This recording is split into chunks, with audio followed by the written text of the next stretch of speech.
Greetings, Ken Woodward here. Welcome back to another episode of Curated Questions. Together, we engage inquisitive humans about how they use questions to navigate and make sense of our world. I am a fellow traveler and pilgrim on this journey, and I'm glad you're here. Last week, I saw a Broadway show called Giant. John Lithgow plays Roald Dahl. If you grew up reading James and the Giant Peach or Charlie and the Chocolate Factory, you know the name. You know the imagination. What you may not know, or what I did not fully reckon with until I sat in the theater, is how Dahl's career ended. Not slowly, not gracefully, it absolutely collapsed under the weight of his anti-Semitism. The play does not let you look away from that. It traces the arc, the talent, the wounds from earlier in his life that gave him some justification, however flawed, for the bitterness he carried. And then the moments, the actual choice points, where someone or something challenged his worldview, and he had to decide what to do with that challenge. He chose to double down. Every time.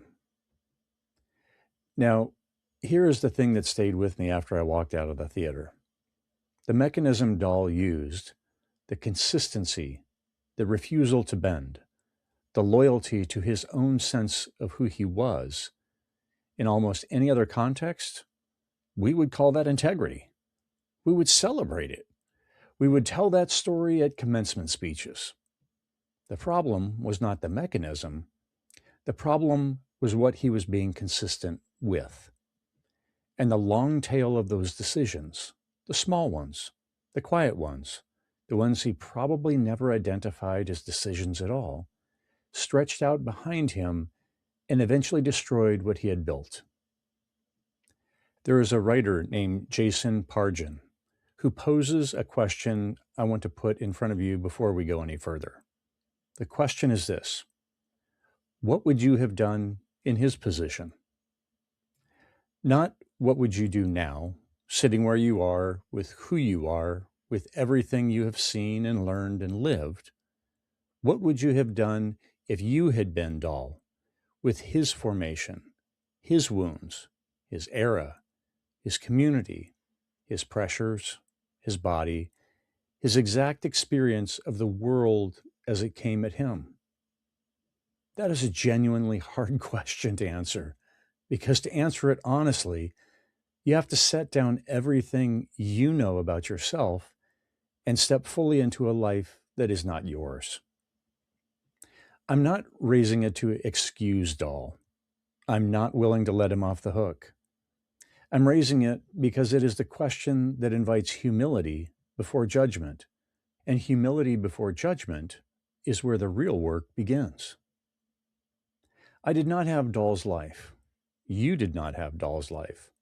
But each of us has had our own life with our own formation, our own unexamined positions, our own long tails stretching out behind us in ways we have not yet turned around to see.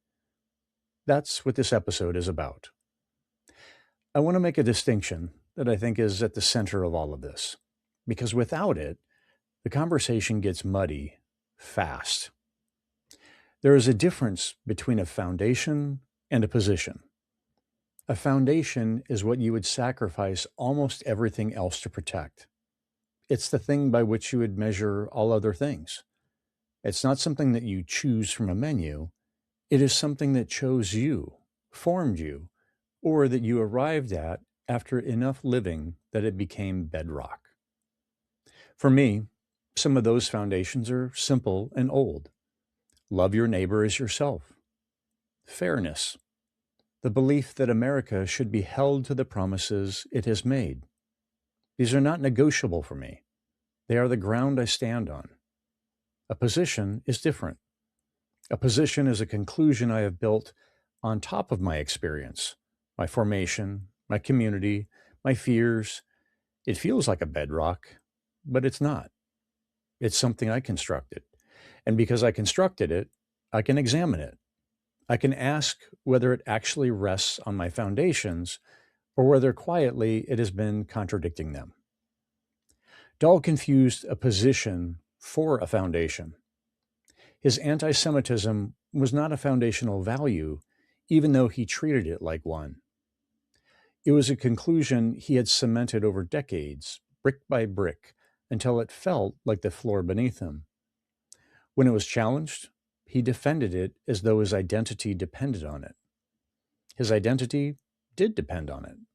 That was the problem. He had built himself on top of something that could not hold. So before I ask you anything else in the episode, here is the question I want you to sit with. What do you believe so deeply that you would be willing to be wrong about almost everything else in order to protect it? Start there. Name it. Write it down if you need to. That is your foundation. Now ask, are the positions you spend energy defending actually consistent with that foundation? Or are some of them quietly working against it? I have told this story before on the podcast. I'm telling it again because it belongs here. It perfectly captures the complexity of life. Because this is my Dahl moment. 10 years ago, I was standing in the lobby of my church with a friend of mine. His name is Mike. Mike is Black. We had been friends for many years, serving alongside of each other. We were talking about race, about Trump, what was happening in the country. Real conversation, the kind that requires something from both people. Because of the direction the conversation was heading, Mike asked me a question. He asked me what I thought about slavery and whether it was acceptable for his ancestors to have been enslaved. I said that while slavery was unfortunate, look at all the goodness that has come as a result of it. Look at all the benefits that we have as a country. I need you to sit with that for a moment. I'm not going to move past it quickly. I was not using a slur.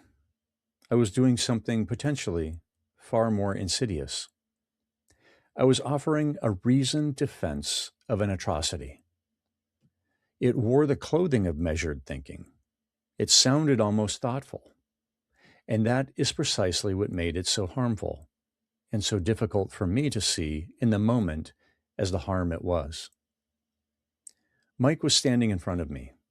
I was talking about his family, his ancestors. The weight of my own sentence hit me in a way that it could not have hit me in a journal prompt or an abstract conversation with someone I could not see. I heard myself, and I could not unhear it. Here is what I want to be clear about. Both Mike and I knew in that moment that I was not trying to be cruel. I thought I was a good white guy. I thought that being colorblind was a virtue. I thought that acknowledging the goodness that America became was a form of honoring history. I had carried that position for the better part of half a century without ever really examining it, because nobody had ever asked me the question that directly before.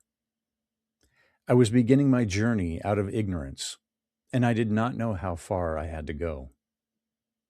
What my position was actually doing, underneath the reasoned clothing it wore, was asking a man whose ancestors were enslaved to find silver linings in their own suffering, and to accept that those silver linings somehow justified the atrocity. That is the long tail of an unexamined position. That is what it sounds like when it finally speaks out loud. Something in me was willing to sit with the repulsiveness of what I had said, not to explain it away, not to reach immediately for context or intention, but to sit with it. That willingness is not a virtue I can take full credit for. The circumstances forced it. Mike was standing in front of me. His face was in front of me. His family was in the sentence I had just spoken. I could not retreat into abstraction. But I also had to choose to stay in the discomfort rather than defend my way out of it. And that choice, right there, is the thing I think we are all being asked to make. Not once, repeatedly. every time something surfaces that we have not yet looked at. The other thing I want to name, because it is important and it's not comfortable, Mike paid a price for my growth. He absorbed something painful so that I could arrive at a realization I should have reached long before that conversation. That was not fair to him. I carry that. This is why community matters so deeply in this kind of work. Not just because growth is faster alongside other people, though it is, but because the burden of educating, of absorbing the impact of unexamined positions, falls disproportionately on people who are already carrying the most weight. The marginalized always pay first. If you are a few steps ahead of where I was, and you have the capacity to stay in that conversation with someone who is still finding their way, that matters. It's costly, and it matters. Here's what I want you to understand about the long tail. It does not stay inside you. What begins as an unexamined position inside one person does not remain private. It speaks. It votes. It stays silent when silence would embolden. It teaches children. It shapes institutions quietly and over time in ways that are nearly impossible to trace back to any single decision because no single decision made it. 1,000 small decisions made it. Ask the LGBTQ plus community what the long tail of unexamined positions look like from where they stand. Ask Muslims in America after September 11th. Ask the families of Japanese Americans forced into internment camps. Ask Jewish communities across centuries. Ask Palestinians what life is like for them. The long tail of individual unexamined positions accumulates into something larger than any of us intended. And it always lands hardest on the people with the least power to absorb the impact. I was a straight ticket Republican from 1988 to 2016. I gave them my vote, my trust, and in many ways my identity. I deconstructed out of that camp earlier than some, and I watch now with real pain as people I respect are beginning to wake up to a gap between the foundational values they thought they were voting for and the reality of what has been delivered. That waking up is not a failure. That waking up is what the examined life looks like in real time. The mechanism is the same regardless of which direction you are traveling. You had a foundation, you built a position on top of it. At some point, the position and the foundation stopped lining up. And now you're standing in that gap, trying to figure out what to do. I know that gap. I've stood in it. The question is not how you get there. The question is, what do you do now that you can see it? I want to give you some questions to work with, not as a formula, not as a checklist, as an invitation to the kind of archaeology that most of us have never been asked to do. You may be able to do some of this work alone, a journal, some honest time, a willingness to sit with what surfaces. But I want to say plainly that the work is more effective in community, because there is something that happens when you speak a thing out loud to another human being that does not happen when you write it down. You hear yourself differently. Mike did not give me a journal prompt. He asked me directly, and the directness of it, with his face in front of me, is what made the hearing possible. So if you have a Mike in your life, a person who will ask you the real question and stay in the room while you answer it, treasure that. And if you are someone who has the capacity to be that person for someone else, consider the invitation. Start with the foundational questions. What do I believe so deeply that I would sacrifice almost everything else to protect it? Have I actually named these things, said them out loud, written them down? Where did these foundations come from? Formation, family, faith, experience, fear? Have I examined how they were built, or have I simply inherited them without inspection? Then move to the position questions. What positions have I been defending as though they were foundational? Where am I spending energy protecting something that I have never actually examined? If I hold those positions up against my actual foundations, do they hold up? Or do I find a gap between what I say I believe and what I'm actually defending? Where am I the uncle who always says the wrong thing? Not with malice, with certainty, with the confidence of someone who has never had to examine the thing they are saying because no one has ever asked them to.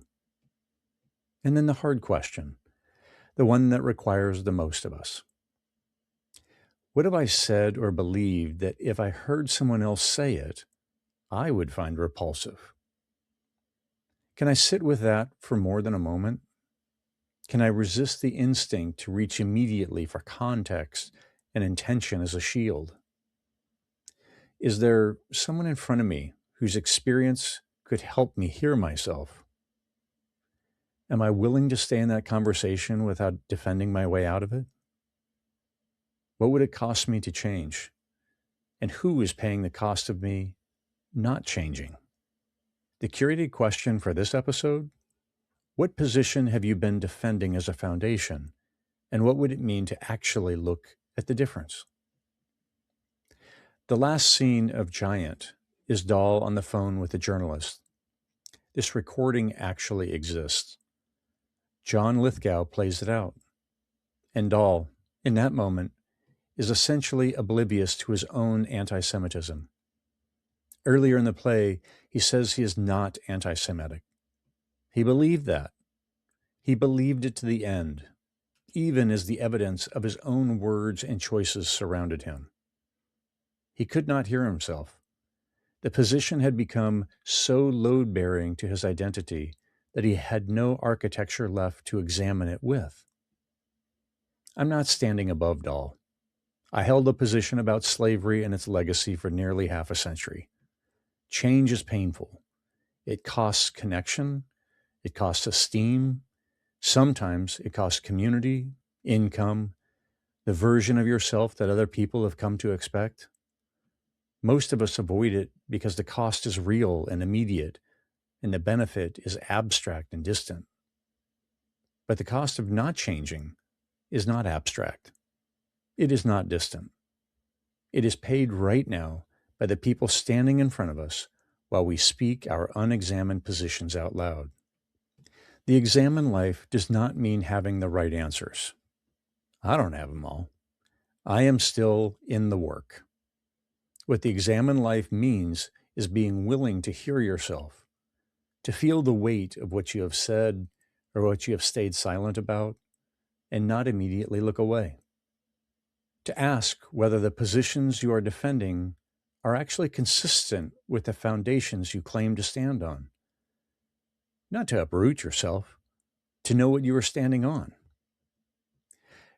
I want to return to Jason Pargin's question, because I think it's the most generous question in this whole conversation. What would you have done in their position? Not as an excuse, as the starting point for understanding how human beings get to where they get, how we build positions over decades and mistake them for foundations, how we stay true to who we are for better and for worse, until something or someone finally breaks through. What breaks through for you may not be a Broadway show. It may not be a friend standing in a church lobby. It may be something quieter, a question you cannot stop thinking about, a sentence you said that you cannot unhear, a gap you finally noticed between what you say you believe and how you're actually living. When it comes, I hope you will be willing to sit in it for a while, before you defend, before you explain, before you move on. Just sit in it. The truth spoken, even the uncomfortable truth, even the indefensible truth, is at least a starting point. It is more honest than the lies and half-truths we tell ourselves when we are protecting something we have never examined. The invitation in this episode is not to be right. It is to be willing. I am Ken Woodward. I'm still asking. Thank you for being on the journey with me. So where do we go from here? This week, find one position you've been defending without examination. You don't have to dismantle it. You do not have to share it with anyone. Just name it. Write it down. Hold it up next to your actual foundations and see if it still holds. That's enough. That's the beginning.